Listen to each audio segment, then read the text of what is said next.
Kadang kita pengennya A, takdir Allah B. Ya, Imam Ali bilang apa? Kalau doaku dikabulkan, aku bahagia. Tapi ketika doaku tidak dikabulkan, aku lebih bahagia. Karena yang pertama adalah keinginanku, rencanaku, ya pilihanku. Yang kedua adalah rencananya Allah. Dan Allah rencananya pasti yang terbaik. Ya. Bahkan beberapa ulama-ulama sufi bilang, aku mencintai masalahku karena aku tahu yang menentukan masalahku, yang membuat masalahku itu mencintai aku. Sesimpel itu Bapak Ibu. Ya, ridho nggak mudah, iya kan kita pengen semuanya urusan kita mudah. Ya. Nah, begitu gimana caranya biar kita ridho? Ya, kalau kita pengen, di Al-Quran bilang kalau kita pengen dibantu Allah, kita harus bantu orang lain. Kalau kita pengen diridhoi Allah, maka kita harus ridho terhadap ketentuan Allah. Ya, nah ridho itu apa sih? Ridho itu definisinya bahagia, minimal berbaik sangka lah, menerima ketentuan Allah dan takdir-takdirnya. Dan keajaiban itu datangnya di hentakan pertama dari keriduan. Jadi kadang kita tuh ridho di awal, di tengah, bisa ridho di akhir gitu ya. Udah deh ridho gitu ya. Nah ini yang menarik ya, suatu ketika ada seorang wanita ditinggal suaminya. Dia meratapi di kuburan suaminya. Terus ada seorang pria datang, prianya bilang, Bu, udah sabar aja. Terus ibu itu marah. Udah, kamu gak ngerti apa yang aku rasakan. Sudah, pria itu berlalu. Terus sahabatnya ibu ini datang, terus dia bilang, Bu, ibu tahu nggak tadi siapa yang ngomong itu? Siapa? Itu Rasulullah. Ah, serius? Ibu tadi kejar Rasulullah, terus minta maaf sama Rasulullah. Terus Rasulullah, ya nggak apa-apa. Sesungguhnya ya sabar itu adanya di permulaan. Jadi kalau kita pengen ya hadiahnya itu besar, ya itu di awal. Kayak tadi kan, kalau daftar juninya sekarang dapatnya 24,5. Nanti naik lagi. Ya, kalau sudah tanggal 2 masuknya jadi 26,9. Kenapa Pak? Ya karena ya Bapak Ibu tahu kalau pesen tiket sekarang, hotel sekarang itu lebih murah. Jadi Bapak Ibu jual yang Juli itu ya, itu sampai tanggal 2 Februari. Ya. Setelah tanggal 2 Februari, Julinya naik jadi 26,9. Kalau ada yang cuma budgetnya 24,5 gimana? Bisa, tapi tawarinnya September ya? Iya. Jadi yang Juli ini ya harga promo termurah ini cuma sampai 2 Februari. Setelah 2 Februari dia langsung naik jadi 26,9. Kenapa? Ya tanya sama Saudi aja kenapa harganya semahal itu naiknya gitu ya. Tapi kita bisa tawarin 2 bulan berikutnya. Ya, nah sama, ya kan? Ridho itu ya contoh sederhana.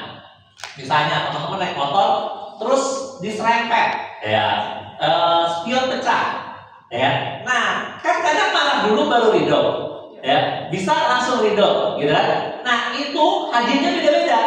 Semakin cepat ridhonya, semakin besar pahalanya, semakin besar keajaibannya. Tadi maksudnya? Anak nih pecahin piring, ya ridho nggak? Semakin cepat ridhonya, ya semakin banyak keajaiban yang disiapkan Allah. Ya, suami nggak ngangkat telepon nih, ya langsung ridho atau mau ngomel dulu? Nah itu beda rahasianya. Ya, hadiahnya beda tuh. Ya nunggu dulu suami datang. Kamu tuh gimana sih kalau handphone tuh ya? Ya tapi apa? Kan bisa aku pulang, pulang bisa WhatsApp. Kamu susahnya sih bla bla bla. Tetap akhirnya ridho. Tapi itu hadiahnya udah dikit gitu. Tapi begitu sudah di telepon dan ngangkat-ngangkat udah ridho, nah itu ya langsung begitu ridho ada yang WhatsApp. Kami sekeluarga 8 orang mau umroh Ramadan, ya bisa nggak sih? Dan subhanallah Bapak Ibu yang jualan umroh ini, ya itu mudah. Kenapa? Karena orang tuh ya udah memang pengen. Apalagi zaman sekarang ya, apalagi zaman sekarang di dunia sosmed gitu ya. Itu kayaknya kalau orang nggak liburan itu gimana banget. Dan liburan terbanyak sekarang kemana? Umroh, ya. Kenapa kita buat yang murah itu justru tanggal 2 Juli gitu ya? Kenapa? Karena itu liburan. Dan orang mau ngajak itu, anak-anak sekarang banyak yang sudah umroh. Kenapa? Maknya pengen ya ngajakin bareng-bareng umroh daripada kemana dulu ya umroh dulu. Nah, jadi mudah banget ya, orang nanti langsung ini ya, ini ada jamaah kita real ya, true story. Jamaah kita berangkat Januari. Ya, dia berangkat, dia suaminya, anaknya, orang tuanya, mertuanya. Ya. Bintang 5. Terus kita keluarin flyer bintang promo Ramadan. Terus di situ dia lihat ada paket VIP. Ya. Dia belum berangkat loh, Januari itu berangkat tanggal 20. Ya, dia sudah daftar untuk berangkat Ramadan. Mau yang paket VIP. Oh, saya bilang ternyata selama ini ya kita itu nawarinnya tuh kemurahan. Kebayang sahabat saya, sahabatnya Pak Pai juga umroh ya, sekeluarga berapa? 88 ya? 88 juta per orang. Berangkatnya berapa orang deh? 7 orang. Ya, 7 orang, satunya 88 juta. Ya. Kebayang? Nah, kayaknya kenapa nggak daftar di YKAU? Karena di YKAU nggak ada yang mahal. Makanya sekarang kita buat yang mahal. Mahal kan menurut kita, menurut mereka standar, benar nggak? Ya, semua orang tuh punya standar ya. Contoh saya kalau keluar kota, ya nginep sendiri nih, maka standar saya 500 sampai 1 juta. Kalau ada hotel di bawah 500, saya tidak terlalu melirik. Ya, karena batasan saya 500 sampai 1 juta. Tapi kalau sama anak-anak 1 juta sampai 2 juta. Kebayang maksudnya? Semua orang punya standar gitu. Terus emang kita kira taksi-taksi Alphard di bandara itu nggak laku. Yang paling banyak penghasilannya bukan taksi biasa, taksi Alphard. Ya, sopir-sopir terbaik baru dikasih Alphard dan mereka berebut untuk jadi sopir taksi Alphard. Kenapa? Duitnya banyak. Yang pakai Alphard tuh banyak, kitanya dia nggak tahu. Ada maksudnya? Nah, jadi ridho itu apa? Bahagia menerima ketentuan Allah dan takdir-takdirnya. Gimana caranya? Masukin di mindset kita sesuatu yang terjadi atas izin Allah. Semua yang diizinkan pasti ada kebaikan di dalamnya. Terus yang kedua, kalau yang pertama tadi apa? Meratapi masa lalu. Yang kedua, masa lalu. Yang kedua, mencemaskan masa depan. Ya, obatnya apa? Obatnya itu tawakal. Tawakal itu apa sih? Banyak orang tawakal itu menyerahkan sama Allah. Salah. Itu arti dari pasrah. Ya. Tawakal itu adalah melakukan yang terbaik plus menyerahkan segala sesuatunya sama Allah. Itu artinya tawakal, melakukan yang terbaik dulu. Ya, saya tawakal lah. Kalau dipanggil Allah umroh ya umroh, kalau enggak ya enggak. Ya. Tapi nggak pernah belajar, nggak pernah nyampein, nggak pernah update status, nggak pernah nawarin. Saya jujur ya, saya beberapa kali ya, contoh ya, ini sahabat saya Dokter Haji. Dok, apa kalimat pertama yang saya WhatsApp ke dokter? Dok, yuk haji bareng 2025. Itu template. Ya, saya kasih ke beberapa orang. Ya, gimana caranya? Yuk gini. Ya, jadi ajak yuk mau nggak kita umroh bareng 2025. Ya, terus semuanya itu butuh modal, Bapak Ibu. Jujur saya bilang, siapa di sini yang punya anak masih SD, SMP, SMA ada? Ada nggak yang sekolahnya bukan di negeri? Ya, sekolahnya di mana? Udah. SDT, masuknya berapa? 14. Ya, SDT apa? Uswatun Hasanah. Ada yang lebih mahal dari Uswatun Hasanah? Al-Azhar ya? Al-Azhar bro. Sekarang masuknya, kalau sekarang masuk SD 30-35. Ada yang lebih mahal dari itu? Ngantri nggak? Ngantri Bapak Ibu, ngantri. Ya. Anak saya 3-3-nya di Al-Instan. Anak saya keempat mau kita masukin ke Al-Instan nggak bisa. Kenapa? Penuh. Anak saya yang pertama ketua OSIS, kita udah bilang, Pak, sama apa? Kepala sekolahnya, Pak, anak kita tiga di sini, yang pertama nih ketua OSIS loh, Pak. Ya nggak bisa, Bunda, udah full. Bayarnya berapa? Ya sekitar segitu juga ya, 20-30 juta. Penuh. Ya, daftar tunggunya hamil, nah itu langsung daftar aja. Kebayang nggak maksudnya? Nah, untuk itu aja kita berani modal. Nah ini pengen bisnis, anggaplah ini anggap bisnis. Gimana caranya? Modal lah, berangkat dulu, Juli daftar dulu, bayar cash dulu. Ya, nanti ada 20-30 orang yang akhirnya berangkat bareng, balik nggak duitnya? Balik, ya. Tapi sekarang ditunjukin, saya sudah daftar, mau nggak kita berangkat bareng? Beda nggak energinya? Beda.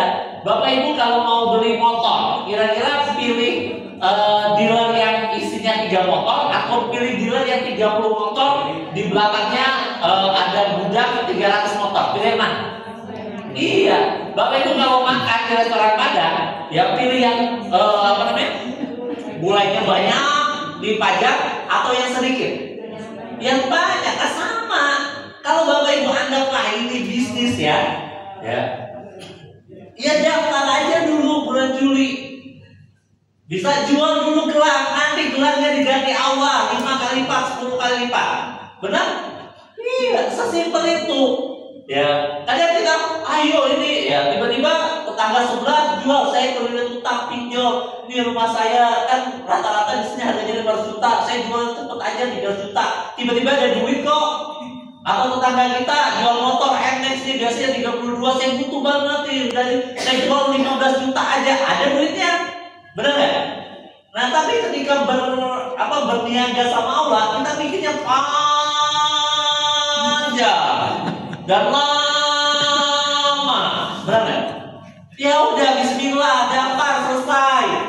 Ya duitnya dari mana? Ya nanti ada berapa? Ya sekarang ini orang sedekah 100.000 sama 100 juta, lebih besar mana pahalanya? Belum tahu. Tergantung duitnya. 100.000 duitnya tuh cuma 200.000, yang 100 juta duitnya ada 50 miliar. Lebih besar mana pahalanya di mata Allah? 100.000. Nah sama, sekarang tuh duitnya berapa, tabungannya berapa? Udah, Bismillah dulu aja, daftar Juli. Ya, ada 10 juta, daftar dulu 10 juta. Ada 20 juta, daftar dulu 20 juta.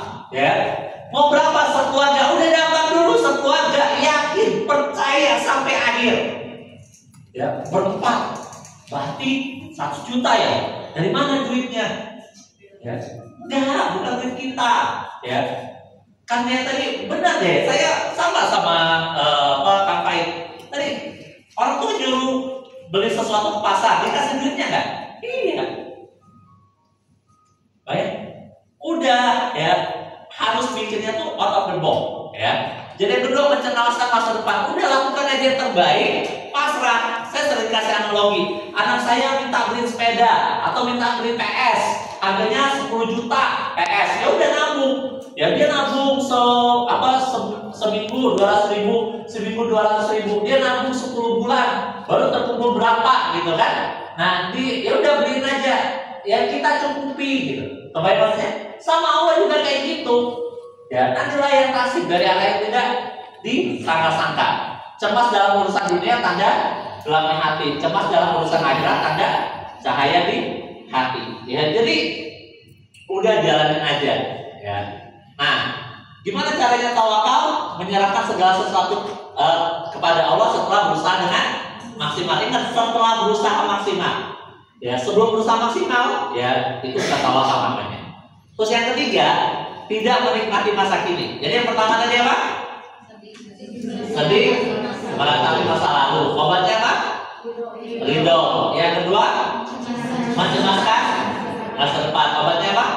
Tawakal. Tawakal itu apa? Bersungguh-sungguh Melakukan yang terbaik dan menyerahkan. Nah yang ketiga, tidak menikmati masa kini. Ya, itu yang membuat hati kita sempit. Ya, obatnya apa? Tidak menikmati masa kini. Syukur. Ya, syukur itu ada 3. Ya, pertama syukur hati, syukur lisan, syukur perbuatan. Contoh, syukur hati. Ya, hati kita itu disuruh bersyukur.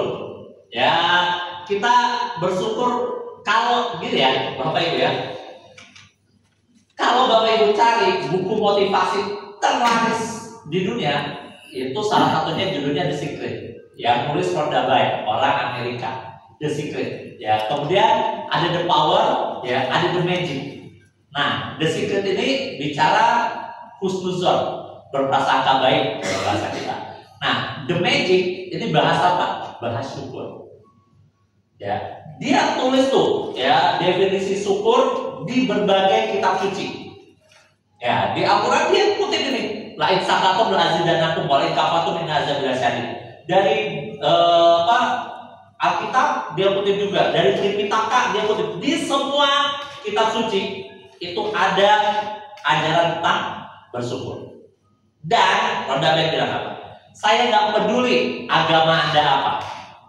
Bahkan Anda nggak percaya Tuhan sekalipun, ditulisnya di situ, ya, hal ini akan berubah hidup Anda. Apa? Bersyukur. Orang-orang Barat nyuruhnya kita buat jurnal syukur. Pagi-pagi, ya, syukuri minimal 10 hal dalam hidup kita. Subhanallah, tabarakallah, alhamdulillah. Ya, hari ini ya kita masih bisa senyum, kita masih bisa makan, kita masih bisa sholat, kita masih, ya. Kapan sih kita merasa itu menarik? Ya, kayak gini ya, ya, kayak gini nih, biasa. Bagi saya saat ini, coba bagi Kang Faid, ya itu bahagia banget ya kalau bisa kayak gini ya. Sekarang jalan aja. Astagfirullah. Baik, saya pernah COVID, ya, harus masuk plasma. Waktu saya sendiri di rumah sakit, apakah saya kepengen kaya? Enggak. Apakah saya pengen punya mobil mewah? Enggak. Ya, kayaknya sentuh, balik lagi sama anak-anak, ketemu sama anak istri. Baik. Nah, sama, mungkin kita masih punya kesempatan. Apa susahnya sih? Ya, tabungan Bapak Ibu, gelangir banyak-banyak itu ya. Kalau kita meninggal, ditanya nggak? Ditanya. Dan nanti pun pasti tinggal jadi rebutan. Benar nggak? Ya udah, bismillah.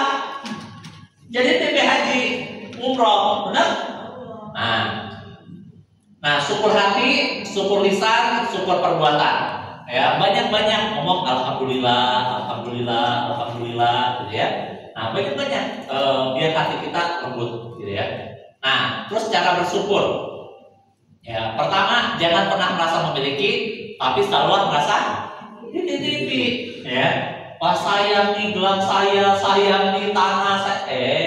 Ya kalau kata Ustaz Dery, ya kita mati nggak punya rumah Allah nggak marah. Ya kita mati nggak punya mobil Allah nggak marah. Kita mati nggak punya tabungan untuk anak kita sekolah Allah nggak marah. Ya tapi kita mati belum haji, padahal mampu, ya kan? Ya itu ditanyain. Ya karena sebenarnya ya kadang kita mikirin anak kita, nanti anak kita belum tentu mikirin kita. Real, Bapak Ibu, ya kan? Serius, ya jadi cuma gitu. Bapak Ibu ya, Bapak Ibu ya, makanya kan dibilang ya satu orang tua bisa ngurus Banyak anak. ya 5 anak, 10 anak, tapi 10 anak nggak bisa. Terus kita nyalain anak kita, enggak. Ya kenapa? Karena kita nggak pernah ngajarin anak kita. Saya ngisi training di Padang. Selesai, ada seorang ibu yang bilang, makasih ya Pak. Kenapa? Saya jadi tahu kenapa anak saya akan durhaka. Kenapa Bu? Saya tuh cuma punya anak 1, gitu kan? Itu saya tuh sampai ngutang-ngutang loh untuk dia sekolah, bahkan untuk dia nikah itu sampai saya ngutang. Ya. Tapi begitu dia sudah nikah, punya anak, sukses, dia nggak pernah nyebut saya susah banget nelfon, ya. Tadinya saya pikir anak saya yang salah, sekarang saya tahu ya yang salah itu saya. Kenapa Bu? Kan tadi Bapak bilang ya, karena saya nggak pernah ngajarin, nggak pernah nyontohin bagaimana memuliakan orang tua. Saya selalu nyontohin untuk anak, lakukan apapun, mutang deh untuk anak. Tapi untuk orang tua nanti dulu.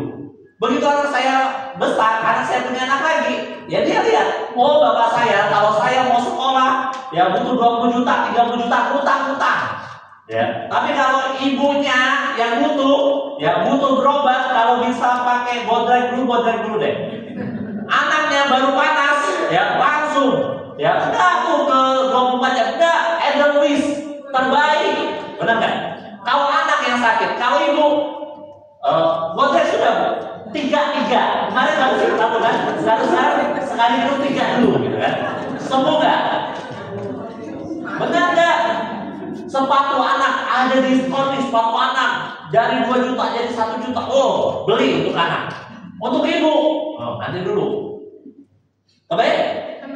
Nah, kebayang. Jadi kenapa anak kita nggak berbagi sama kita? Karena kita nggak pernah nunjukin bahwa kita tuh serius melakukan sesuatu untuk orang tua kita. Jadi kalau sekarang pengen anaknya berbakti, tunjukin sama anak kalau kita berbakti. Bapak ibu pernah makan paling enak di restoran apa? Pernah nggak ngajak orang tua ke sana? Ya bapak ibu jilbabnya mukenanya paling mahal berapa? Orang tua punya nggak mukena seharga itu? Kalau bapak ibu lakukan itu, ya tunjukin sama anak akan tahu dan anak akan mencontoh. Ya. Terus yang kedua, turunkan standar hidup kita. Ya, biar kita nggak ngeluh. Kalau biasanya seneng makan bakso A, ya kan? Nah, seneng makan bakso A, jangan jadiin A itu standar. Kenapa? Nanti nggak enakan. Wah, harusnya ini, harusnya itu. Udah ya? Nah, terus yang keempat, ketika kita meletakkan kebahagiaan kita di pikiran dan di mulut orang lain, obatnya apa? Ikhlas. Ya, sekarang kan kita nih zaman butuh validasi. Ya, perlu diposting gitu kan. Apa kata orang kalau saya nggak liburan, apa kata orang kalau saya nggak pakai mobil baru, bla bla bla. Nih, obatnya apa? Ikhlas. Ikhlas itu apa? Definisinya putih, bersih, suci, murni, lillahi ta'ala. Pokoknya karena Allah. Ya. Jadi ngajarin orang tua bukan biar dianggap anak berbagi, enggak, karena Allah yang nyuruh. Ya, latihannya perbanyak amal rahasia. Gimana caranya kita punya amalan yang bahkan istri kita, suami kita nggak tahu. Ya, nah itu amalan latihannya. Nah, ikhlas itu murni, bening, bersih. 3 rukun hati untuk ikhlas karena hanya dan untuk Allah. Pertama kita harus punya rasa cinta, rasa harap dan rasa takut. Ya, bedanya apa? Kalau kita takut sama manusia kita jauhin, kalau kita takut sama Allah kita dekatin. Ya. Nah, dalam surat Al-Ikhlas nggak ada kata ikhlas. Ya, dipuji nggak terbang, dicaci nggak tumbang. Kalau nggak sayang, itu kurang apa lagi sih? Nah, saya tuh kurang apa? Itu ciri-ciri nggak ikhlas. Lakukan, lupakan. Apa bapak ibu? Lakukan, lupakan. Lakukan, lupakan. Udah. Ya, lakukan, lupakan. Nah, latihan untuk ikhlas tuh jangan ingin diketahui orang amalan kita. Ya, perbanyak amalan rahasia. Kalau orang lain tahu, nggak apa-apa. Tapi bukan itu tujuannya. Jangan karena ingin dilihat orang. Ya, buktinya ketika dilihat orang bagus. Kalau nggak dilihat orang, harusnya lebih bagus. Ya, kalau bareng-bareng, Allah semenit Allah itu Allah